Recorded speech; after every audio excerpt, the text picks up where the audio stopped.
નથી. દેખો છો તમે કાંઈ આ ઉકાઈડા છે, કોઈ ભારવાય નહીં આવતા ને જોવાય નહીં આવતા. 5 વર્ષ છે, એ 2 વર્ષથી ડોકાયા જ નહીં કાંતિભાઈ. અહીંયા રોડ નથી, પાણી ભરાય છે, કચરો આગળ નાખી જાય છે, ટાંકીઓ છલકાઈને જાય છે, કઈ ગોબરવાળો કેટલો છે, કોઈ સફાઈ કરવાય નથી આવતું, કઈ સુવિધા જ નથી. અહીંયા શેરીઓની આમ સફાઈ તો હોવી જોઈએ ને, તો ઘર વેરો ભરવાનું ઓલું થાય ને. એમ કોઈ આવતું જ નથી, જોવા જ નથી આવતું. કચરો કેટલો પડ્યો હોય, અમુકને અમારે સફાઈ કરવી પડે, તો એને ઘરવેરો ભરવાનો તો શું મતલબ એમ. હા, મેં હતા પણ જોયા જ નથી. કોક દીક અમારા ગરીબની ક્યારેક આવે તો અમે જોઈને એને. ભાજપ વાળા કોઈ અહીંયા આવ્યા નથી કોઈ દિવસ, આટલા વર્ષ થયા. કોઈ જાતની ક્યારેય બાયું સાવેણો લઈને આ બાજુ ન થઈ, કે કોઈ દિવસ કોઈ સફાઈ કરવા અહીંયા ન થયું. બધી રજૂઆત કરીને અમે થાકી ગયા. હવે અમારા બધા શેરીવાળા બહેનો એમ કહેશે કે અમારે કોઈને ભાજપને મત દેવાનો નથી થતો કે નથી કોંગ્રેસ વાળાને મત દેવાનો થતો. આખો વિડીયો જોતા પહેલા હજુ પણ અમારી ચેનલને સબસ્ક્રાઇબ નથી કરી તો યુટ્યુબ પર સબસ્ક્રાઇબ કરો અને ફેસબુક અને ઇન્સ્ટાગ્રામ પર ફોલો કરો.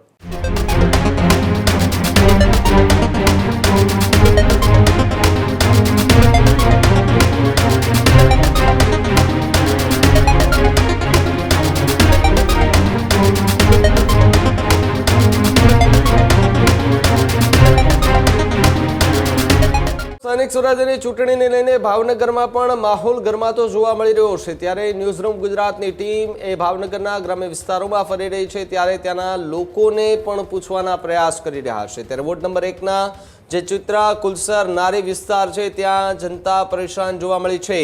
ન્યૂઝરૂમ ગુજરાતના કેમેરા પર તેમણે વ્યથા ઠાલવી છે. મૂળભૂત સુવિધાઓનો અભાવ અંગે ગંભીર આક્ષેપ કરાયો છે. જ્યારે પાણી, રસ્તા અને સફાઈની સમસ્યાઓથી લોકો કંટાળ્યા.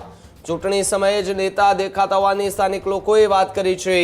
મત માંગવા આવે પણ કોઈ કામ નથી કરતું તેવી પણ વાત સ્થાનિક મહિલાઓએ કરી છે. વર્ષોથી સમસ્યાઓ યથાવત જ છે. પૂર્વ મેયરના મત વિસ્તારમાં આ પ્રકારની હાલત છે, તો અન્ય શહેર જો બીજા વિસ્તાર છે શહેરના, ત્યાં કેવી હાલત હશે એ પણ એક સવાલ જે છે તે ઊભો થઈ રહ્યો છે. ત્યારે ન્યૂઝરૂમ ગુજરાતની ટીમ એ વિસ્તારમાં પહોંચી. જ્યારે ચિત્રા કુલસર નારી વિસ્તારમાં પહોંચી ત્યારે ત્યાંના લોકોનો શું મિજાજ હતો જો આ અહેવાલમાં. સ્થાનિક સ્વરાજની ચૂંટણી આવી ચૂકી છે, ત્યારે ભાવનગરના ફુલસર ચિત્રા રોડની શું છે સમસ્યા સીધી જ જાણીએ. મને નહીં બોલતા આવડે બેન. શું છે સમસ્યા? કયો વિસ્તાર છે આ ફૂલસર કર્મચારી મફતનગર. અહીંયા શું સમસ્યા શું છે બા? કાંઈ નથી. દેખો છો તમે કાંઈ આ ઉકાઈડા છે, કાંઈ નહીં. પાણી નહીં આવતો અને ચોમાસું આવતા બધે ગરમ પાણી ગળે. કોઈ ભારવાય નહીં આવતા ને જોવાય નહીં આવતા. 5 વર્ષ છે. તમે તમારા સ્થાનિક જે કોર્પોરેટરો હોય છે એમની સાથે તમે વાત કરી છે ખરા આ પ્રકારની? પણ એ ચૂંટણી હોય હવે 5 વર્ષ છે, હવે આવશે. હવે એને ચોથી ઓળખીએ, નવા બદલીને આવે. 5 વર્ષે આવે આપણે ચોથી ભાઈ ઓળખીએ. ભણમાં નથી અમે કોઈ ના ઓળખીએ. તમારા કોર્પોરેટરનું નામ આવડે છે તમને? એ કાંતિભાઈ છે ને, કાંતિભાઈ છે. કાંતિભાઈ જ છે. કઈ અટક છે એમની? એમને તમે રજૂઆત કરી હતી? એ 2 વર્ષથી ડોકાયા જ નહીં કાંતિભાઈ. કેટલી વખત અન્ય લોકો છે તેમની સાથે પણ સીધો સંવાદ કરશું. અહીંયા રોડ નથી, પાણી ભરાય છે, કચરો આગળ નાખી જાય છે, ટાંકીઓ છલકાઈને જાય છે, કઈ ગોબરવાળો કેટલો છે, કોઈ સફાઈ કરવાય નથી આવતું, કઈ સુવિધા જ નથી. અહીંયા તમે ટેક્સ ભરો છો ખરા? ભર્યું છે તો એનું વ્યાજ એનું ડબલ કરીને આવે છે. બીજું તમે શું છે બીજી સમસ્યા? બસ આ જ છે, પાણી ટેમે નથી આવતું. પાણી થોડું આવીને વીયું જાય છે, પાણી પૂરું નથી દેતા. તો એ કેવી રીતના ઘર વેરો ભર્યું એમ. પૂરી અમારી ઘરની ઓલી તો શેરીઓની આમ સફાઈ તો હોવી જોઈએ ને, તો ઘર વેરો ભરવાનું ઓલું થાય ને એમ. ટાઈમસર સફાઈ થાય છે કે સમય નથી થતી? કોઈ આવતું જ નથી, જોવા જ નથી આવતું. કચરો કેટલો પડ્યો હોય, અમુકને અમારે સફાઈ કરવી પડે, તો એને ઘર વેરો ભરવાનો તો શું મતલબ એમ. શું કહેશો? કીર્તિબેન દામાણીયા ભાજપના છે, અમે જોયા નથી કેવા છે એ. આ બાજુ કોક દીક આવ્યો હોય તો અમે ભારી ને. ભાવનગરના પૂર્વ મેયર હતા. હા, મેયર હતા પણ જોયા જ નથી. કોક દીક અમારા ગરીબની ક્યારેક આવે તો અમે જોઈને એને. કે આ છે એમ બેન અમારા ગરીબની આહું લુવા કોક દી જોયા હોય તો પાણી ઘરમાં ગરી ગયા તો એ નથી આવ્યા. કાંતિભાઈ તો વળી હાલો આવ્યા હતા, આશ્વાસન દઈને વયા ગયા, પણ એને તો કોક દિવસ અહીંયા આવવું જોઈએ ને. ભાજપવાળા કોઈ અહીંયા આવ્યા નથી કોઈ દિવસ આટલા વર્ષ થયા. પોર અમે કીધું, અમે મતનો બહિષ્કાર કર્યો હતો કે અમારા શેરીમાં કોઈ મત દેવા અમે આવશું નહીં, ત્યારે તાત્કાલિક આ ટાંકી અમારે આ ગટર લાઈન કરીને ગયા. હવે પછી પાછા શું છે એ કાંઈ જોવા નથી આવ્યા. ટેક્સ તમે ભરો છો બેન?